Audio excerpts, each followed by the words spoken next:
Hello story lovers, welcome to జాబిలమ్మ కథలు. ఈరోజు నేను చెప్పబోయే కథ బావ మరదలు. రఘురామ్ జానకి దంపతులకు శ్వేత ఒక్కతే కూతురు. శ్వేతకి తన బావ అంటే రఘురామ్ చెల్లెలి కొడుకు అంటే చాలా ఇష్టం. రఘురామ్ తన బావ కలిసే ఉండేవాళ్ళు. ఇద్దరూ కలిసి వ్యాపారం చేసేవాళ్ళు. పేరుకు బావ మరదలైన రామలక్ష్మణులా కలిసే ఉండేవారు. దానివల్ల వాళ్ళ పిల్లలు కూడా ఒకే ఇంట్లో కలిసిమెలిసే పెరిగారు. అలా శ్వేత చిన్నప్పటి నుంచి తన బావ అంటే చాలా ఇష్టం. తన బావ పేరు సంజయ్. ఎప్పుడు సంజు సంజు అంటే తన వెనకే తిరిగేది. సంజయ్ది ఎవరి కింద పనిచేసే మనస్తత్వం కాదు. అందుకే ఇంజనీరింగ్ డిగ్రీ చేతికి వచ్చినా తనకి ఉద్యోగం ఆఫర్లు ఎన్ని వచ్చినా తిరస్కరించాడు.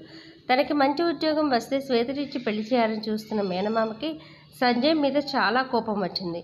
అప్పటికి శ్వేత ఇంటర్ పూర్తి చేసింది. ఇంకా ఉండబట్టలేక ఒకరోజు భోజన సమయంలో రఘురామ్ శ్వేత పెళ్లి ప్రస్తావన తీసుకొచ్చాడు. సంజయ్ త్వరగా ఉద్యోగంలో చేరి శ్వేతను పెళ్లి చేసుకోమని కొత్త జీవితం మొదలుపెట్టమన్నాడు. అప్పుడు సంజయ్ ఎంతో నెమ్మదిగా, మావయ్య నేను ఉద్యోగాలు చేరను, నాకు వ్యవసాయం చేయడం ఇష్టం. రెండోది, నీ కూతుర్ని ఇప్పట్లో పెళ్లి చేసుకునే ఉద్దేశం నాకు లేదు. అప్పుడు మేనమామ ఇంత చదివి వ్యవసాయం చేస్తావా అన్న మాటకి సంజయ్ చదువుకి చేసే పనికి సంబంధం లేదు, చదువు తెలివిని నేర్పుతుంది. ఇంకా ఏదో చెప్పబోయేలోపల రఘురామ్ తినే పళ్ళెం విసిరి శ్వేతకి నీకన్నా గొప్ప సంబంధం చేస్తాను. ఆ తర్వాత రెండు కుటుంబాలు విడిపోయాయి. శ్వేత వాళ్ళ ఊరు నుంచి వెళ్ళిపోయారు.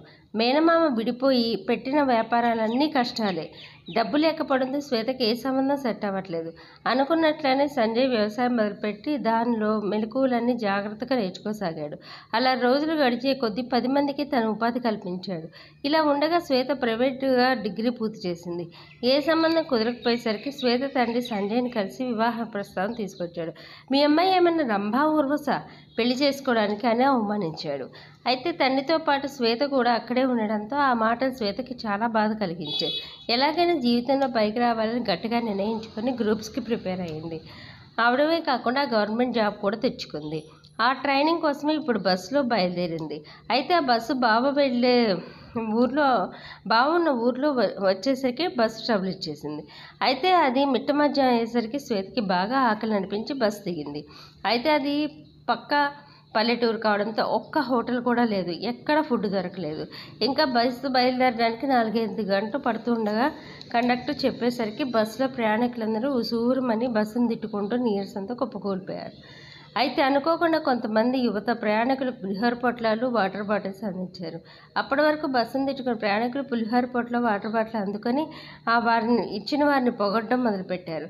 ఇందులో బావ నా చూపులో ఒకేసారి కలిసాయి. బావ అంటే నువ్వేంటి ఇక్కడ, పద ఇంటికి వెళ్దాం. కానీ నాకు బావని చూసేసరికి తనని అవమానించిన బావేనా అన్న ఆలోచనలో ఉండగా బావ వాళ్ళ ఇల్లు వచ్చింది. అక్కడ అందరూ శ్వేతని ఎంతో ఆప్యాయంగా చూశారు. మాటల్లో అత్తయ్య జరిగిందంతా చెప్పింది. నీకు చదువు అంటే చాలా ఇష్టం, కానీ మీ నాన్న ఎప్పుడు చూసినా నీకు పెళ్లి చేసేద్దామని అంటున్నారు.